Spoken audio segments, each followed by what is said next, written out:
Uyo, the capital city of Akwa Ibom State, Nigeria. Let's take a look at the headlines. Federal government cautions state on labor plus deadly heat wave sweeps across southern Europe. We'll bring you details of these stories and more in a moment.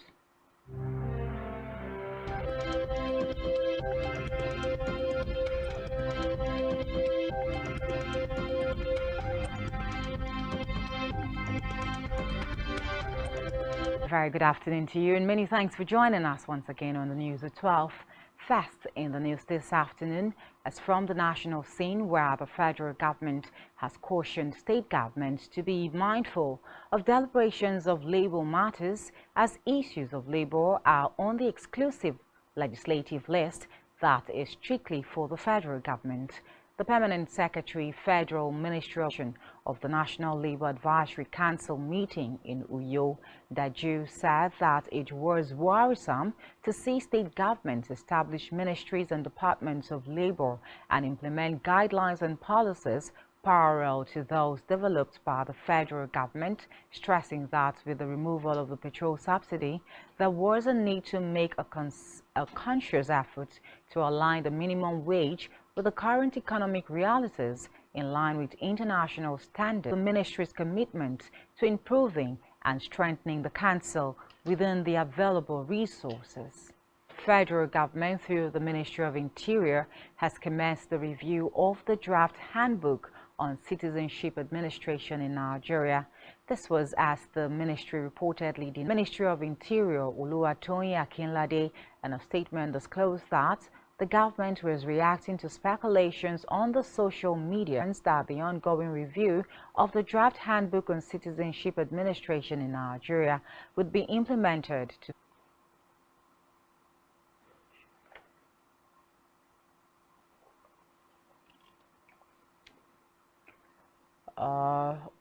Nigerians to this. Now the Senate has approved President Bola Ahmed Tinubu's request for the sum of 800 million National Assembly. Reports say that the Senate also amended the 2022 supplementary budget following Tinubu's request for the approval. Recall that the president's request was contained in a letter he forwarded to the upper chamber through the Federal Executive Council, led by former President Muhammadu Buhari, had approved an additional loan facility to the tune of $800 million to be secured from the World Bank to finance the social safety net program. The president noted further and vulnerable Nigerians to meet the cost of their basic needs. We move now to the Green Chambers, where the House of Representatives has ordered a detailed investigation into anomalies. Option of a motion titled "Need to investigate the total of 95,000 Nigerians went for the Hajj pilgrimage." Meanwhile, the head of the Nigerian medical team for the pilgrimage, Dr. Usman Galadima, said 7 pilgrims died during the pre-Arafat period. Leaders of Nigeria, Abubakar Suleiman, has declared that the state houses of assembly in Nigeria have fully financial autonomous houses of assembly. The Conference of Speakers chairman made this known during the induction of state house speakers in Abu Modalities for the implementation of the autonomy. He expressed confidence that autonomy would bolster legislative institutions at the state level. The Department of State Services, DSS, says it has charged the suspended governor of Central Bank of Nigeria, CBN, Godwin Emefiele, to court. It would charge Emefiele to court within 1 week or release him. Hours after the court order, DSS spokesman did not state the court where Emefiele was charged and did not state the allegations brought against the suspended bank chief in him in respect of the criminal investigation. The continued detention is unlawful in the sense that no charge has been brought, and it is wrong for an organization. The judiciary is on the right track. 7 days have been given to the DSS to either charge him to court, expect him to be released today in obedience of court order. I do not think that the president, who is a newly minted president of the Federal Republic of Nigeria, would like to start his administration with has called for a reduction in school fees across tertiary institutions in the country to cushion the effect of fuel subsidy removal on students. The North Central Zone Coordinator Nance, Shedrack and Zaku said this in Abuja while speaking with newsmen at the official declaration of the Niran fees reduction and not increment due to the increasing rate of dropouts. He, however, commended the federal government for the introduction of students' loan law in Africa, where Ghana has defended its policy of sending asylum seekers back to Burkina Faso after the UN Refugee Agency urged it to stop deportations. Ghana's National Security Ministry said suspected terrorists and illegal migrants were being repatriated. Islamist insurgency in Ghana is concerned that the militants could take advantage of the flow of refugees to infiltrate its territories. Times in the Darfur region of Sudan, ICC said ethnic violence has surged in Darfur as part of the conflict between the Sudanese army and the paramilitary RSF. The court's chief prosecutor, Karim Khan, identified the violence to include attacks on civilians, mass rapes, and the few dating back to 2005. Africa, with potential record-breaking temperatures in the coming days. According to forecasters, temperatures are expected to surpass 40 centigrades in parts of Spain, France, Greece, Croatia, and Turkey. In Italy, temperatures could reach as high as including Rome, Bologna, and Florence. Recall that on Tuesday, a man in his 40s died after collapsing near Milan before he collapsed from the heat. He was taken to hospital where he later died.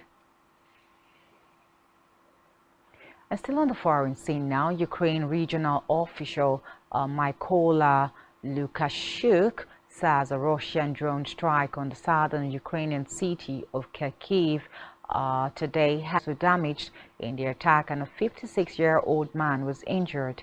The regional council head added that elsewhere in the Dnipropetrovsk region, a warehouse and a power line in the village of Velsyok were damaged in the artillery shelling. To come in the news. Nigeria to battle South Africa, others for 2026 World Cup ticket. Just stay with us.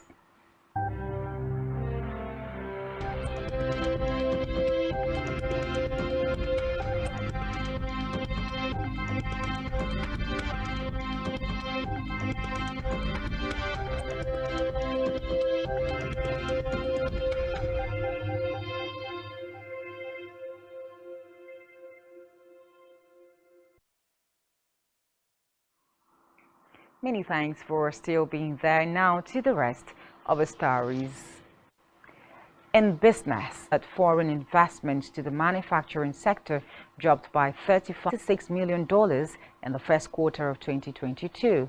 According to the report, the total capital importation into Nigeria in quarter 1, 2022, indicating a decrease of 28% with 22% share of total investments, while the bank 6.89% of total capital importation of Chambers of Commerce Industry, Mines and Agriculture, NASIMA, speaking on behalf of the organized private sector of Nigeria at the stakeholders sensitization workshop and public presentation of the 2023 to 2027 Trade and Nigerian Export Promotion Council. The NASIMA boss commended President Tinubu's led administration to prioritize the growth of small and medium enterprises and the informal sector, Nigerian businesses and investors to realize their potentials in the local and international markets.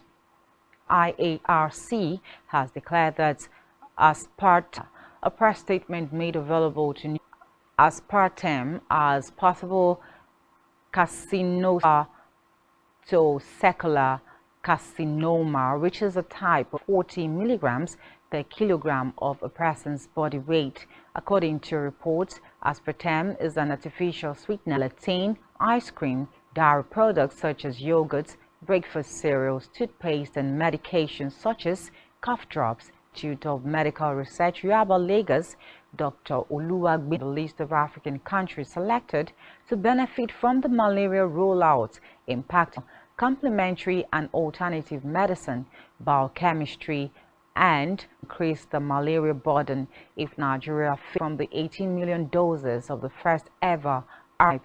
Speaking with newsmen, Dr. Aino said high malaria burden by increasing testing, treating, and tracking. The 2026 FIFA World Cup to be jointly hosted by the United States of America, Canada, and Mexico. Nigeria will also roar in the preliminary qualifiers. Reports say the official draw for the 2026 global event was made just hours after the 45th in Guyana Infantino in Abidjan. According to reports, a total of 54 countries, African countries, will compete for the available 9.5. Still in sports, Aziz Mohammed has been appointed as the new head coach of Wiki Tourist. Mohammed replaced Gilbert of Wiki Tourist, who were relegated to the Nigerian National League last season. The former Katsina United coach has been charged. On our entertainment news, the African Music Magazine Award, Afrima 2023, is set for its 10th edition. Reports say the past decade in the history of contemporary African music has been unprecedented, with numerous record-breaking achievements, and Afrima 2023 is set to honor African music ambassadors in a big way. According to Afrima board president Anderson Obiamani, is set to take place at the monumental Meyerson Symphony Center in Dallas, Texas on September 17, 2023. Is headed to Nigerian cinemas in a few months. The producer Obasi took to Twitter to announce September 8th as the date for the movie's local premieres by a Nigerian filmmaker. Since making its world premiere at Sudan's earlier this year, the movie has screened across the world, had international deals along the way. Do ensure to subscribe to your YouTube channel, all of which you can find on our website at spectrum.ng. You have been watching Spectrum News at 12.